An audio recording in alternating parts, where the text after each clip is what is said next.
Bismillah wa billahi tawfiq. Dans cette vidéo, je vais faire des rappels sur le chapitre 1, rappel mathématique. Il s'agit bien d'un résumé de ce chapitre.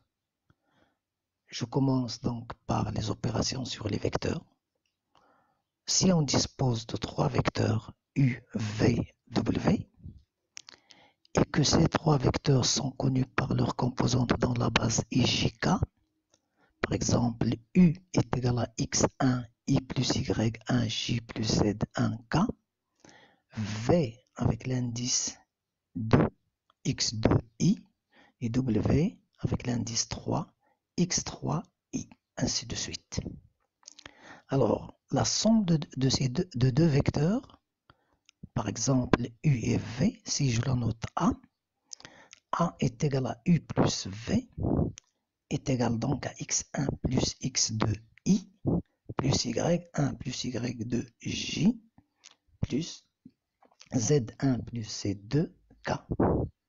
Donc, ce vecteur A a pour composante la somme des composantes de chacun de ces deux vecteurs. X1 plus X2 suivant I, Y1 plus Y2 suivant J, Z1 plus Z2 suivant K. Bien. Donc ici, il s'agit d'une expression analytique. Vectoriellement, que représente le vecteur A? Donc j'ai présenté ici trois cas de figure.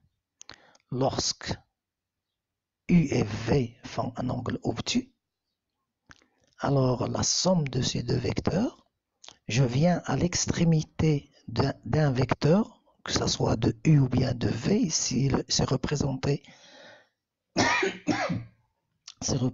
à partir de l'extrémité de V, et je trace le vecteur U. Et le vecteur somme a pour origine l'origine de V, et son extrémité, c'est l'extrémité de U, lorsque je le trace à partir de l'extrémité de V. Donc, et j'obtiens, ou bien on peut faire un parallélogramme. Si je trace ici V, alors la diagonale ici représente le vecteur somme. Mais c'est plus simple de venir à l'extrémité d'un vecteur et de tracer le deuxième vecteur et joindre l'origine à l'extrémité obtenue. La même chose donc si les deux vecteurs font un angle aigu, inférieur à 90. Donc je viens ici, je viens à l'extrémité de U et je trace le vecteur V et je joins l'origine de U à l'extrémité de V obtenue et j'appelle, c'est le vecteur A, somme de U plus V. Le troisième cas de figure, j'ai U qui va d'un côté et V de l'autre côté. Ils font un angle qui est égal à pi. Dans ce cas, je prends V, je viens à l'extrémité, la même chose que tout à l'heure, et je trace V. C'est ce qu'on a tracé ici en bleu. Alors, le vecteur résultant, c'est A qui part de l'origine de U jusqu'à l'extrémité de V obtenue. Voilà donc, vectoriellement, comment on fait la somme de deux vecteurs. Alors, le produit. Le produit, on a deux produits. Le produit scalaire, c'est-à-dire le produit de deux vecteurs donne un scalaire.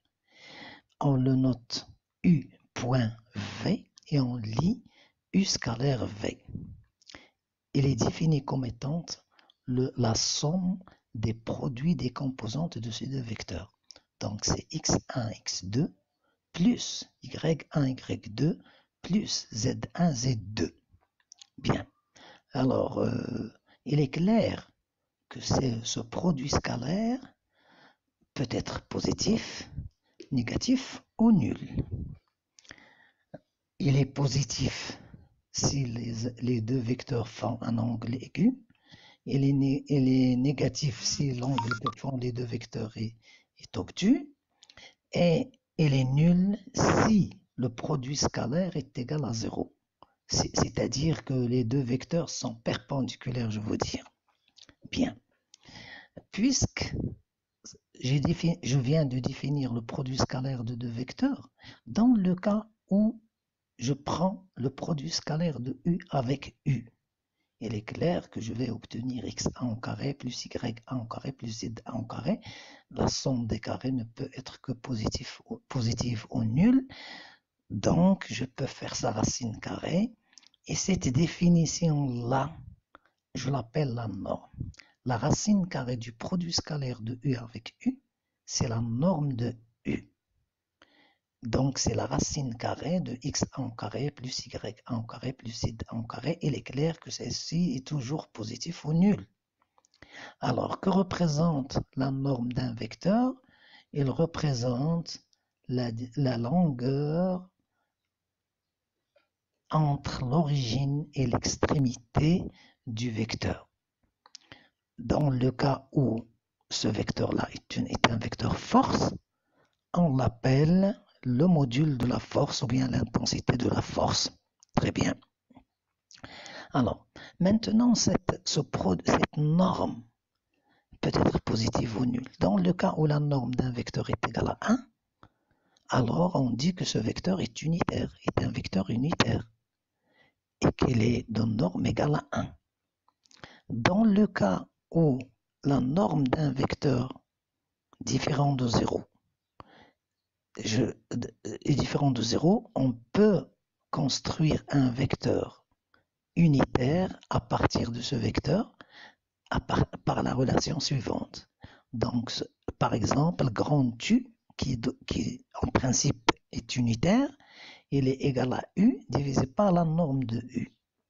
Quand je divise un vecteur par sa norme, automatiquement j'obtiens un vecteur unitaire, c'est-à-dire dont norme est égale à 1. Alors, c'est un vecteur qui est parallèle et de même sens que le vecteur origine, U ici. Grand U et petit u sont de même direction et de même sens. Bien. Alors, dans la suite du cours, c'est-à-dire quand on va aborder la mécanique, on écrit la norme d'un vecteur uniquement le vecteur sans flèche. Bien. Les propriétés du produit scalaire. Le produit scalaire de deux vecteurs peut s'écrire sous cette forme-là. C'est-à-dire qu'il est égal à le produit scalaire de UV est égal à la norme de U multiplié par la norme de V multiplié par le cosinus de UV. Comme le cosinus de UV est égal au cosinus de VU, alors le produit scalaire de UV est égal au produit scalaire de VU. Bien, cette propriété, c'est la commutativité du produit scalaire. C'est-à-dire quand on change, on permute les deux vecteurs par rapport au point, on obtient, le résultat reste le même. Le produit scalaire est commutatif.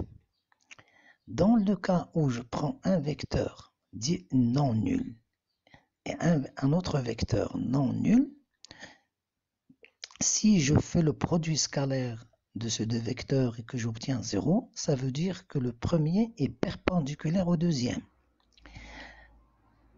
La troisième propriété, c'est que le produit scalaire est distributif par rapport à la somme de deux vecteurs. Donc, U plus V scalaire W est égal à U scalaire W plus V scalaire W. Très bien. Alors, bien. La base IJK est dite orthonormée. Elle est dite orthonormée. Pourquoi? Parce que ces vecteurs sont orthogonaux. Donc, le produit scalaire de I avec J ou bien de J avec K, ainsi de suite, est nul. Et que la norme de chacun des vecteurs est égale à 1. Donc, orthogonaux et normés. On l'appelle alors base orthonormée. Alors, on va faire un petit calcul. Dans l'exemple suivant, je prends U sous cette forme et V à l'expression suivante. La somme se fait de cette manière, c'est facile à voir. La norme de U, c'est racine de 5. La norme de V, c'est racine de 17. C'est facile encore à pratiquer. Le produit scalaire de UV, c'est moins 4. Interprétation, c'est que l'angle que fait le UV est un angle obtus, c'est-à-dire supérieur à 90. Le cosinus de UV est égal au produit scalaire sur le produit des normes, donc j'obtiens ce résultat, j'espère. Vecteur unitaire. Si je prends le vecteur U, je voudrais construire un vecteur T indice U qui est parallèle et de même sens à U et il doit être unitaire. Alors je prends T, U est égal à U divisé par sa norme. J'obtiens donc le résultat suivant. Je vous remercie. Wassalamu alaikum.